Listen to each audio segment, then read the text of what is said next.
Congress party అబద్ధాలు చెప్పి మోసపూరితమైన హామీలను ఇచ్చి అధికారంలోకి వచ్చి ప్రజలను మోసం చేసిందని తాండూరి మాజీ ఎమ్మెల్యే పైలట్ రోహిత్ రెడ్డి అన్నారు.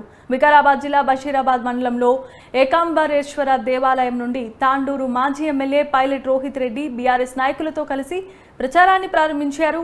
ఏకాంబరేశ్వర దేవాలయంలో ప్రత్యేక పూజలు నిర్వహించిన అనంతరం బషీరాబాద్ మండలంలో నీళ్లపల్లి, మైల్వార్, దామర్చేడ్, బషీరాబాద్ మండల కేంద్రాల్లో బీఆర్ఎస్ పార్టీ అభ్యర్థి కాసాని జ్ఞానేశ్వర్ ముదిరాజును గెలిపించాల్సిందిగా ఈ ప్రచారాన్ని నిర్వహించారు.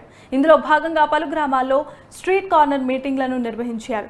మోసపూరిత హామీలపై కాంగ్రెస్ నాయకులను నిలదీయాలని పిలుపునిచ్చారు. కష్టం వచ్చినా నష్టం వచ్చినా ఆదుకునే బీఆర్ఎస్ నాయకుడు కాసాని జ్ఞానేశ్వర్ అని, అలాంటి నాయకుడిని పార్లమెంటుకు పంపించాల్సిందిగా ఆయన విజ్ఞప్తి చేశారు. అమలు చేయడానికి చేత కాలేదు ఈ కాంగ్రెస్ వాళ్ళకు అనే విషయాన్ని మీరు గుర్తుపెట్టుకోవాలి. మరి ఇక్కడ ఉన్న వాళ్ళే కాదు, నేను మీ అందరితో విజ్ఞప్తి చేస్తా ఉన్నా.